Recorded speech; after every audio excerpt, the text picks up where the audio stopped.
ಥೂ, ದಿನ ಬೆಳಗಾದರೆ ಅಮ್ಮ ಹೇಳ್ತಾರೆ ಈರುಳ್ಳಿ ಹೆಚ್ಕೊಡು ಅಂತ ತಿಂಡಿ ಮಾಡುವಾಗ. ಸರ್ ಈರುಳ್ಳಿ ಸವಾಸ ಬೇಡ ಅನಿಸಿದೆ, ಕಷ್ಟ ಸರ್ ಅದು ಅಂತ ಹೇಳಿ ಹುಡುಗಿ ಒಣಗ್ತಾ ಬಂದಾಗ ನಾನು ಹೇಳಿದೆ, ಈರುಳ್ಳಿಯನ್ನು ನೀನು ಆ ಥರ ತಿರಸ್ಕಾರದಿಂದ ನೋಡಬಾರ್ದು ಪುಟ್ಟಿ, ಅದರೊಳಗೊಂದು ತತ್ವ ಇದೆ, ನೀತಿ ಇದೆ, ಪಾಠ ಇದೆ ಅಂತ. ಹೇಗೆ ಸರ್ ಅದು ಕೇಳ್ತು. ನಾವು ಈ ಜೀವನದಲ್ಲಿ ಬರೋಕ್ಕಿಂತ ಮುಂಚೆ ನೋಡು ಕಷ್ಟಗಳು ಅಂತ ಇರ್ತವೆ.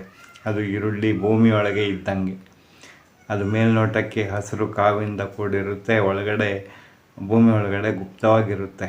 ಅದು ನಮಗೆ ತಿಳಿಯದಂಥ ಕಷ್ಟಗಳು.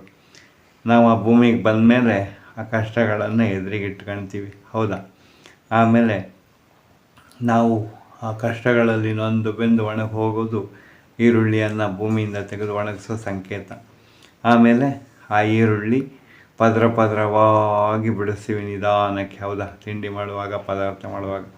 ಹಾಗೆ ಜೀವನದಲ್ಲಿ ತಾಳ್ಮೆಯಿಂದ ಕಷ್ಟಗಳನ್ನು ಪದರಗಳನ್ನು ಬಿಡಿಸ್ತಾ ಒಳ್ಳೆಯದಾಗಿ ಬರ್ತೀವಿ ನಾವು. ಬಂದಾಗ ಏನಾಗುತ್ತೆ ಅಂತ ನಿಮಗೂ ಗೊತ್ತಿದೆ, ನನಗೂ ಗೊತ್ತಿದೆ. ರುಚಿಕರವಾದ ಪದಾರ್ಥ ಸಿಗುತ್ತೆ, ಎಲ್ಲರಿಗೂ ಖುಷಿಯಾಗುತ್ತೆ, ಹೌದಲ್ವಾ? ನೀತಿ ಪಾಠ ಅಲ್ವಾ ಇದು? ನಿನ್ನ ಮಕ್ಕಳಿಗೆ ನಾಳೆ ಹೇಳ್ಬೋದಲ್ವಾ ಅಂತ ಕೇಳಿದಾಗ ನಕ್ಕೋಯ್ತು ಹುಡುಗಿ. ಇನ್ಮೇಲೆ ಬೇಜಾರು ಮಾಡ್ಕೊಳ್ಳಲ್ಲ ಸರ್ ಈರುಳ್ಳಿ ಹೆಚ್ಚುವಾಗ ಅಂತ. ಏನನ್ನಿಸ್ತು ನಿಮಗೆ? ನಮಸ್ತೆ.